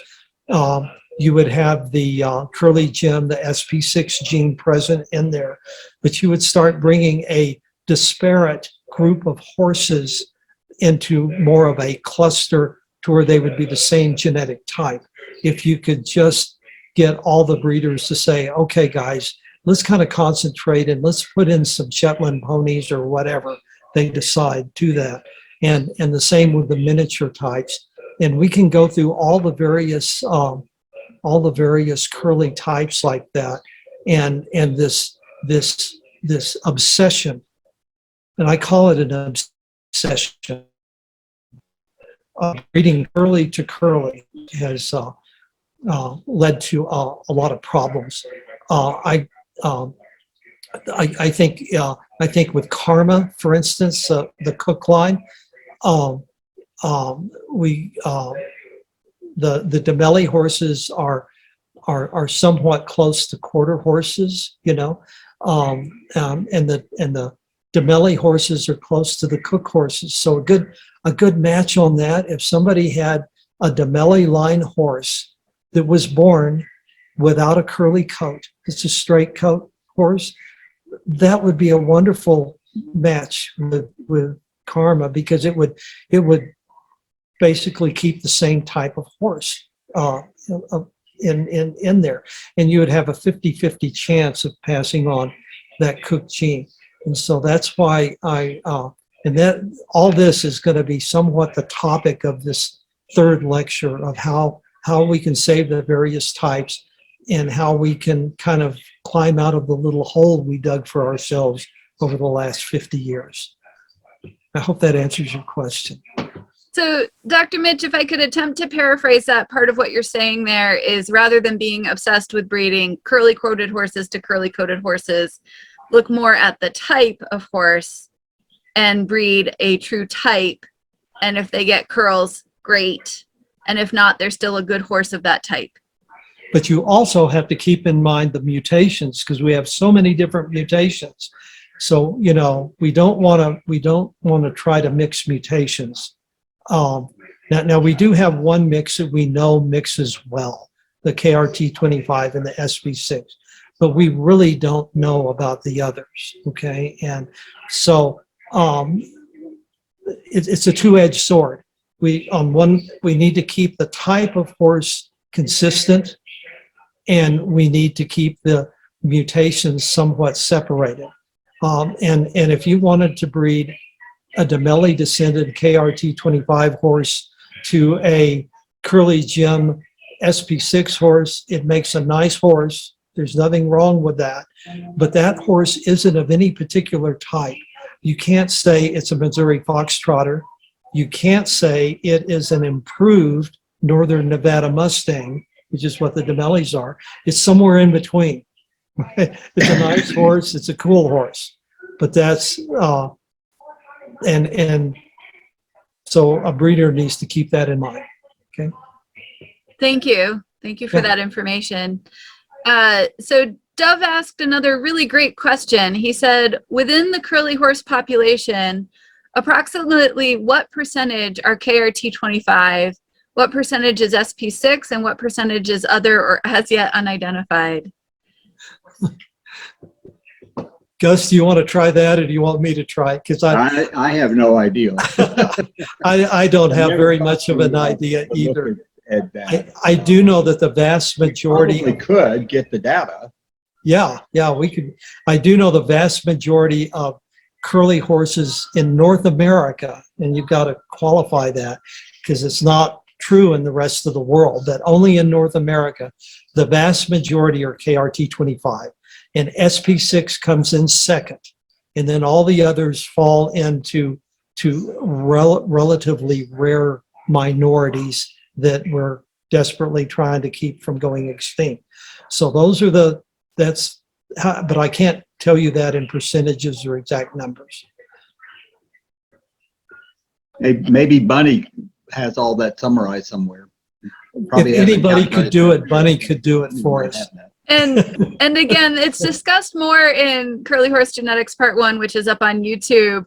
But just to run through the other types of curly mutations really quickly, there's the Cook mutation, the sulfur mutation, and what else? Curly unknown gene A, um, KRT25, SP6, and recently, I don't know, we're batting this around right now, but recently a horse was found in Oregon that was curly that tested negative for KRT25 and SP6 from the Steens HMA, which is kind of in central Oregon there.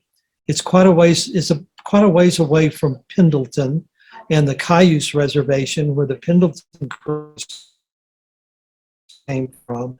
And we think they are extinct. Certainly may have found another type of curly running around in the Steens HMA in Oregon. And it could be it could be a Pendleton type curly that managed to, the parents of this young horse managed to survive and pass that gene on, or it could be a spontaneous mutation that happened. We don't know much about it.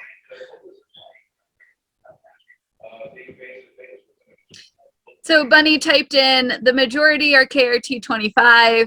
We do have SP6 Missouri Foxtrotters, and also Pony and Miniatures are gaining in numbers. Yeah. So I had one last question, and then if there's anyone else that wants to ask a question, now is your chance. Type something in or raise your hand or forever hold your peace. But the last question that I had, Dr. Mitch, was about sort of indirect testing. People have been asking questions about how to figure out if their curly might be carrying a curly gene other than KRT25 or SP6, which we can test for. What would people do if they're what they knew about the pedigree indicated that possibility? Yes, I was going to put in a slide in my presentation about this and ran out of time.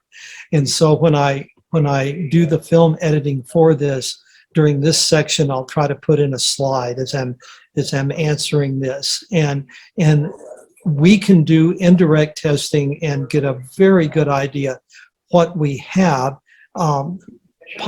partly by the process of elimination. So I'm gonna give a example here.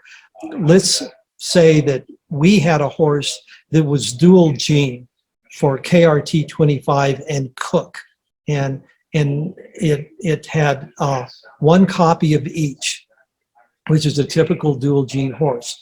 And we test this horse, and of course it tests positive for KRT25, but we can't test for Cook. But the ancestry of this particular horse shows that there was an awful lot of Cook in the ancestry. So somebody questions, gee, could Cook be in there also? And this is how we find out, okay? First of all, that horse needs to have a baby. It needs to have a foal, maybe even several foals. And if one of the foals is curly and tests negative for KRT25, then we know that that particular foal is carrying the Cook gene. And this is exactly what happened with Karma. We knew that, well, not exactly, but we knew that Nipper, and he could have been homozygous for Cook. Nipper was mated to Raya Rain, who was had one copy of KRT25. Karma was born. She didn't have any KRT25. She was curly. So we knew that she inherited the Cook gene from her father. And this is true with all these horses because we can't directly test some of these because we haven't found them yet.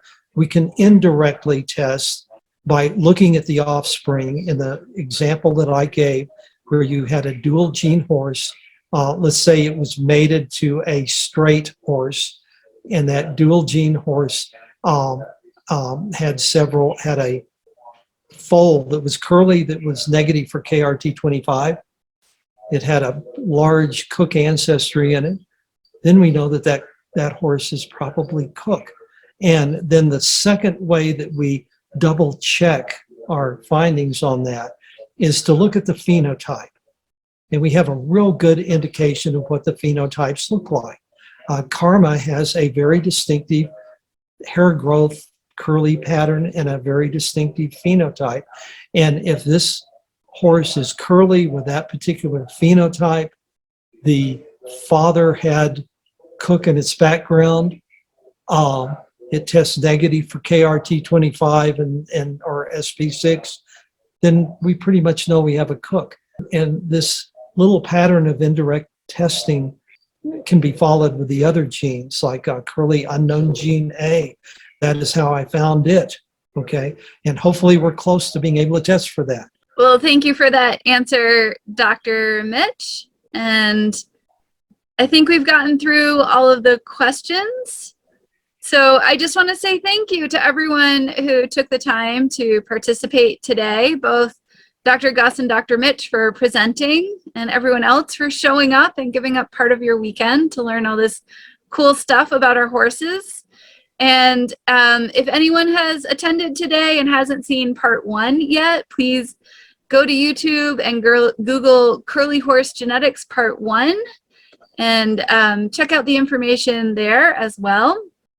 As Dr. Mitch said, we will be doing part 3 this fall, and it will focus mostly on breeding strategies now to help preserve different mutations and stabilize the different types of curlies that we have. And last but not least, if people found this presentation helpful, again, it was sponsored by Curly Horse Advocates. If anyone wants to donate and support ongoing genetic research for our curly horses, you can donate on PayPal at curlyhorseadvocates@gmail.com or through Venmo, which is just at curlyhorse-advocates, all lowercase. So thank you so much, everyone, for joining us, and we hope to see you on the next one.